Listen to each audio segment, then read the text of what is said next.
ये है talks news network और आप देख रहे हैं पॉलिटॉक्स, राजनीति का कच्चा चिट्ठा।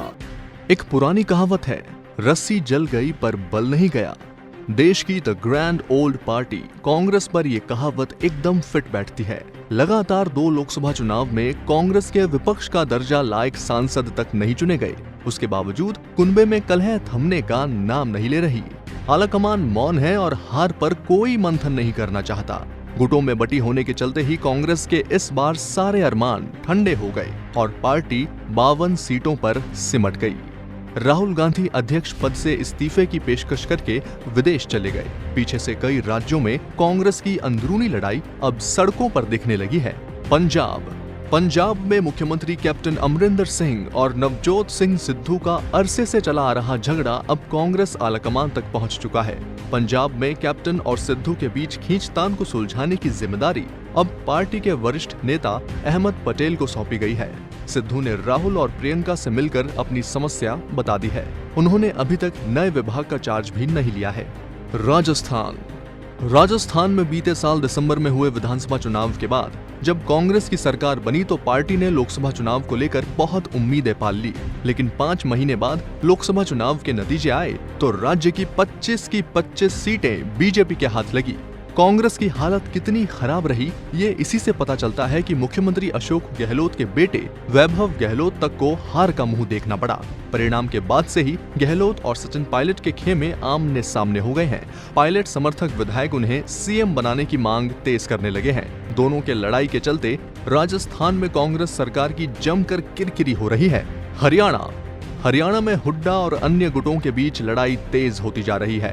हुड्डा समर्थकों ने विधानसभा चुनाव से पहले पीसीसी चीफ अशोक तंवर को हटाने की मुहिम तेज कर दी है। अल्टीमेटम के तौर पर हुड्डा ने दिल्ली में अपने समर्थकों की बैठक बुलाकर अपने तेवर भी दिखा दिए हैं। हुड्डा ने बकायदा आलाकमान को मियाद देकर जल्द से जल्द इस बारे में फैसला लेने की खुली चुनौती दे दी है। दिल्ली, यहाँ कांग्रेस शीला दीक्षित और अजय माकन के 2 खेमों में बटी हुई है। दिल्ली में एक बार फिर कांग्रेस का लोकसभा चुनाव में खाता नहीं खुला। दोनों गुटों के बीच तालमेल बिठाना कांग्रेस के लिए बेहद चुनौती भरा हो गया है। विधानसभा चुनाव से पहले लड़ाई से नहीं निपटा गया तो एक बार फिर कांग्रेस यहाँ निपट सकती है। कर्नाटक में बीजेपी को रोकने के लिए कांग्रेस ने बड़ी पार्टी रहते हुए भी मुख्यमंत्री की कुर्सी जेडीएस को देकर गठजोड़ किया। अब कर्नाटक में लोकसभा चुनाव के नतीजे बता रहे हैं कि ये गठजोड़ मोदी लहर के सामने बेअसर रहा।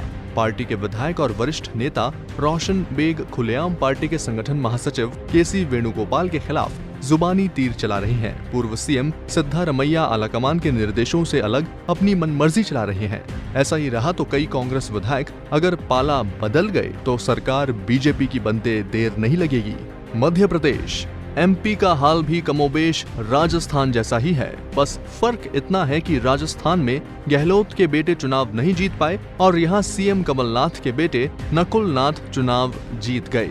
एमपी में गुटबाजी इतनी चरम पर थी कि दिग्विजय सिंह और ज्योतिरादित्य सिंधिया हार गए।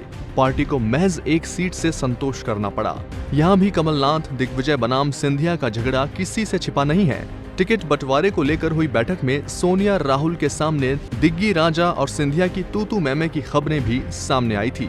बिहार, यहाँ कांग्रेस को आरजेडी और सहयोगियों के साथ नैया पार करने का भरोसा था, लेकिन राज्य में करीब सबका सूपड़ा साफ हो गया। पार्टी के राज्यसभा सांसद अखिलेश सिंह के बेटे का सहयोगी पार्टी के टिकट पर चुनाव लड़ना और हारना चर्चा का विषय है। प्रदेश अध्यक्ष मदन मोहन झा की निष्क्रियता को लेकर भी राज्य के तमाम नेता शिकायत के मूड में हैं। यानी आलाकमान जब भी हार की समीक्षा करेगा, आपसी भिड़ंत तय है।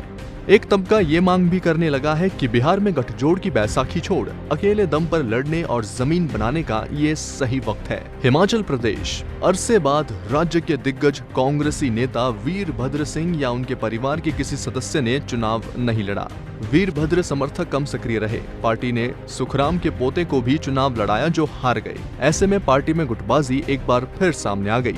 उक्त राज्यों में चल रही गुटबाजी को देखते हुए साफ है कि आलाकमान से लेकर राज्यों तक देश की सबसे पुरानी पार्टी संकट से जूझ रही है। लेकिन इससे निपटने के लिए कांग्रेस क्या कर रही है, ये अभी तक साफ नहीं है। दिनेश डांगी, पॉलिटॉक्स न्यूज। ये है टॉक्स न्यूज नेटवर्क और आप देख रहे हैं पॉलिटॉक्स, राजनीति का कच्चा चिट्ठा।